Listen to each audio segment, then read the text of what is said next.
SSD Official। আজকে আমাকে দেখতে আসছে।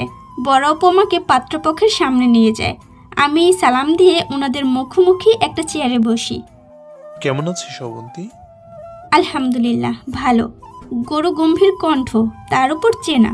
হালকা করে মাথাটা উপরের দিকে তুলে যাকে দেখি তাকে দেখার জন্য মোটেও প্রস্তুত ছিলাম না। আমি চমকে উঠি, আরে এ তো আমাদের হিটলার স্যার, আজমউদ্দিন স্যার। উনি আমাদের স্কুলের হেড টিচার, আস্ত একটা হিটলার।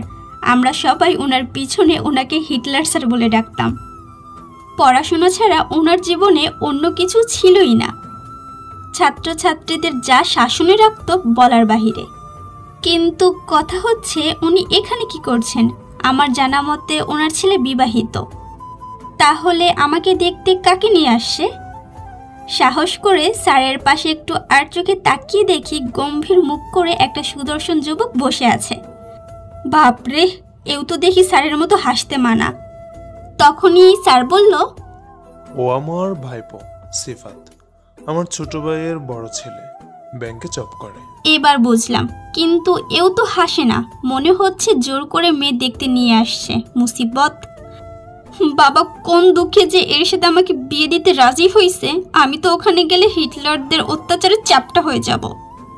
যদি বিয়েটা হয়ে যায় তাহলে আমার জীবনটা শেষ। পড়াশোনা, ধমক, হুকুম ছাড়া আর কিছুই পাবো না। আমি কাঁদো কাঁদো মুখ করে বড় আপার দিকে তাকাই। আপা আমাকে চোখ রাঙিয়ে নিচের দিকে তাকাতে বলে। আমি আপাকে ভেঙচি কেটে মুখ গোমরা করে বসে থাকি। কালকে রাতে বাবা এসে বলে আমাকে দেখতে আসবে, তখন কোনো আগ্রহ দেখায়নি। যদি সবাই মনে করে আমি বিয়ের জন্য পাগল হয়ে গেছি, সে কারণে আগ্রহকে ঢোক গিলে পেটে চালান করে দিয়েছি। এখন মনে হচ্ছে জিজ্ঞেস করাটা উচিত ছিল। হবু শাশুড়ি আমাকে একটা রিং পরিয়ে দেয়, আর স্যার আমার হাতে টাকা দেয় কিছু কিনে খাওয়ার জন্য। স্কুলে থাকতে আমরা টিফিন পিরিয়ডের সময় 2-1 মিনিট দেরি করে আসলে ক্লাসে স্যার কেলাতো, আর এখন দেখো কিছু খাবার জন্য টাকা দিচ্ছে। আমার বাবাকে দেখো কি খুশি নিজের পছন্দের ছেলের সাথে বিয়ে দিতে পারছে বলে। বাবা প্রেমের বিয়েতে একদম রাজি না, যাকে বলে ঘোর বিরোধী। স্যারও তেমন। মনে হচ্ছে ওনার ভাইপো আমার মতো বাবাকে আর স্যারকে প্রচণ্ড ভয় পায়। বাবাকে আমার মনের কথাগুলো বললে বাবা আমাকে ধমক দিয়ে বলে, এগুলো খুব খারাপ। হিটলার কি? মুরব্বীদের এভাবে কথা বলতে হয় না। সিফাত অনেক ভালো ছেলে। আপাও সুযোগ পেয়ে বলে, তোর কি পছন্দের কেউ আছে? বাবা আমার দিকে অগ্নি দৃষ্টিতে তাকিয়ে আছে কি বলি শোনার জন্য। আমি ভয়ে ভয়ে মাথা নেড়ে না বলি। ছোট মেয়ের বিয়ে, তার উপর নিজের পছন্দের ছেলে। মেয়েরা কখনো বাবার ভয় প্রেম করেনি। বাবা বিয়েতে কোনো কিছুর কমতি রাখেননি। কান্নাকাটির পর্ব শেষে আমাকে সিফাতের বাড়ি নিয়ে আসে। রাত 12টা পর্যন্ত সবাই আড্ডা দিয়ে আমাকে সিফাতের ঘরে নিয়ে আসে। আমি রুমে ঢুকে স্বস্তির নিঃশ্বাস ফেলি। ড্রেসিং টেবিলের ওপর জেন্টস পারফিউমটা দেখে মুচকিয়ে আসি। বড় করে এই লেখা। খুট করে দরজা খোলার আওয়াজ শুনে পিছনে তাকিয়ে দেখি সিফাত একটা বিভিন্ন ফুলের বুকে নিয়ে দাঁড়িয়ে আছে। বিভিন্ন ফুলের তোড়া আমার ভালো লাগে।